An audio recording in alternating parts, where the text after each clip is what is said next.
હૈદરાબાદ રાજ્યની નજીકમાં જેરાપુર નામનું એક નાનું સરખું સંસ્થાન હતું. ઈસવીસન 1857ના બળવા વખતે ત્યાંના રાજાએ અંગ્રેજો સામે લડવા માટે અરબ અને રોહિલા પઠાણોની એક ટુકડી ઊભી કરી હતી. પણ તે રાજા તે વખતે બાળક જ હતો. તે વખતના હૈદરાબાદના નિઝામના એક પ્રધાન સાલાર જંગે તેને દગો કરી પકડી લઈ અંગ્રેજોને હવાલે કર્યો. કર્નલ મેડોઝ ટેલર નામના એક અંગ્રેજ અમલદાર સાથે આ રાજાને ઘણો પ્રેમ હતો. રાજા તેમને અપ્પા કહીને બોલાવતો. કર્નલ ટેલર જેલખાનામાં રાજાને મળવા ગયા અને એને બાળક જાણી ફોસલાવવા માંડ્યો. બીજા બળવાખોરોના નામ તમે જણાવી દેશો તો તમને માફી આપવામાં આવશે, પણ સાજા અને બહાદુર બાળકો પોતાના ગોઠિયાઓનો વિશ્વાસઘાત કરતા નથી. રાજાએ હસીને કહ્યું, અપ્પા, હું કોઈના નામ કહીશ નહીં. પોતાના પ્રાણ બચાવવા ખાતર હું મારા દેશ બાંધવોને સંકટમાં નહીં નાખું. હું આપની પાસેથી માફી માંગવા માંગતો નથી.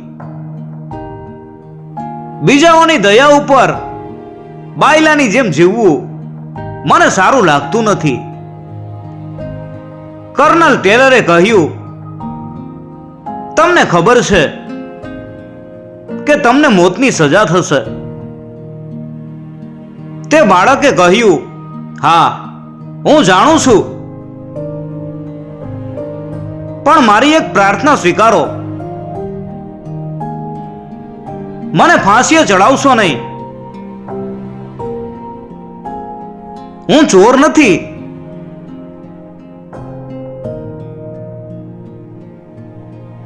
મને તોપને મોઢે બાંધી ગોળેથી ઉડાવી દેજો. તમે પણ જોજો કે તોપના મોઢા આગળ હું કેવી શાંતિથી ઊભો રહું છું. કર્નલ ટેલરના કહેવાથી બાળક રાજા હોવાથી તેને દેશ નિકાલની સજા કરવામાં આવી. સજા સાંભળી રાજાએ કહ્યું, જેલ અને દેશ નિકાલની સજા તો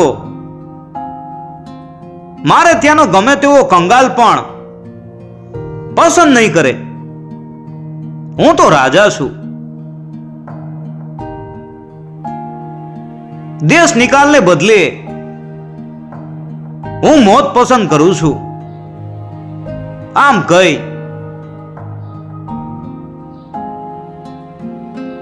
રાજાએ એક અંગ્રેજ પહેરેદારના હાથમાંથી પિસ્તોલ ચૂંટવી પોતાની છાતીને ગોળીથી વીંધી નાખી.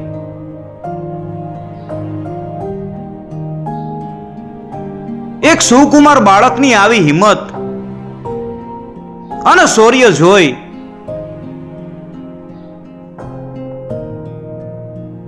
અંગ્રેજોને પણ તેના વખાણ કરવા પડ્યા. દેશ અને ધર્મના રક્ષણ માટે